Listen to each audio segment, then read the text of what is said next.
Welcome to The Explainer. Today, we're going to talk about something fascinating: how a military strategy can go beyond the battlefield to literally, physically redraw a country's map. So how does that even happen? How can a military strategy change a map without any treaties being signed? Well, that's exactly what we're diving into.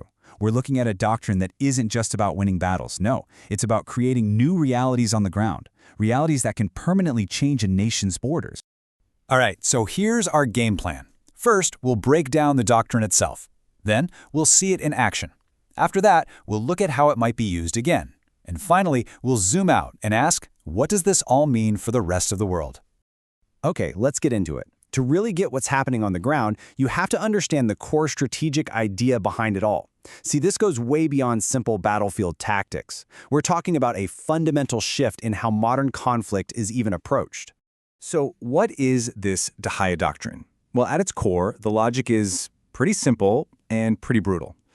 It's all about using overwhelming, disproportionate force, not just against military targets, but against civilian infrastructure. The goal? To make life so difficult for the civilian population that they, in turn, pressure their own leaders or militant groups to just stop. Now, this strategy didn't just appear out of thin air. It has a history. It really grew out of the 2006 Lebanon War, specifically from the leveling of the Dahiyeh suburb in Beirut. That's where it got its name. After that, it wasn't just a tactic anymore. It was formalized into an official doctrine, one that was then used again pretty quickly in other conflicts. And this quote right here from Major General Eisenkot, wow, it really lays it all out. This is the core shift in thinking. The whole idea of the battlefield is being redefined. With this doctrine, a place that you and I might see as a civilian village, well, if it's seen as supporting an enemy, it gets reclassified. It's no longer a village, it's a military base and therefore a legitimate target. Okay, so that's the theory. Now let's look at the practice. Let's turn to Gaza, where this doctrine was really refined and applied systematically. It's where it became what some analysts now call a repeatable model, almost like a playbook. So in Gaza, this wasn't just about airstrikes. No, it was much more methodical. It was about dismantling the very systems that allow civilian life to function. We're talking about reports detailing the destruction of government buildings, universities, and crucial services. One analysis, for example, pointed out that 19 of Gaza's 36 hospitals were knocked out of commission. And the end goal of all this? To create a huge, uninhabitable buffer zone. And the scale of this, it's just staggering. Look at this number, 53%. That's the portion of the entire Gaza Strip that became this so-called yellow zone, an area where, according to sources, all civilian infrastructure was systematically destroyed. Think about that for a second. That's over half the territory, just made uninhabitable. So with that Gaza model established, we now turn our attention to Lebanon. And this is important because according to the source material, Israeli officials have been very clear about their plans to use a similar strategy there. Yeah, and this isn't just some analyst speculating. This is a direct quote from Israel's defense minister, a stated intention. It explicitly connects the tactics from Gaza to the plans for Lebanon. I mean, it doesn't get much clearer than that. It's a signal that they plan to run the same playbook. And when you put the tactics side by side, the parallels are, well, they're pretty striking.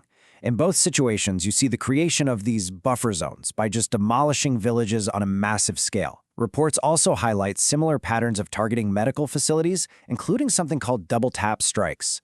That's a really controversial tactic where a location is hit once and then hit again right after first responders have rushed in to help.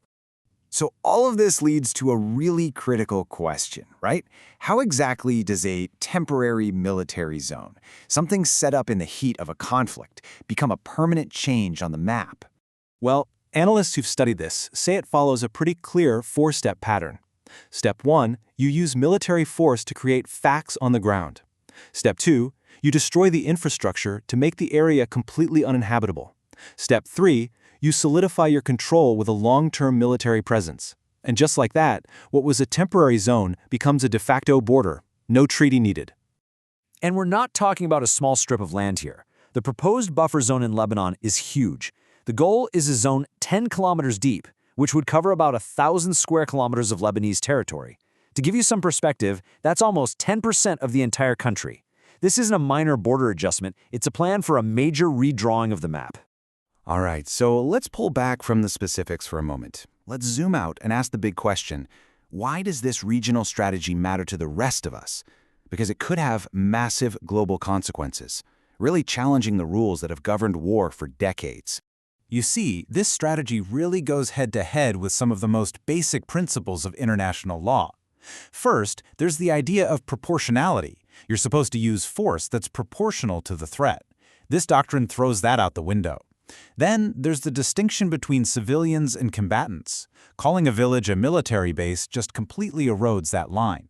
And finally, you have de facto annexation, taking territory by force, not through treaties. It basically sidesteps the entire political framework we've built. And that right there is the core concern that a lot of observers are raising.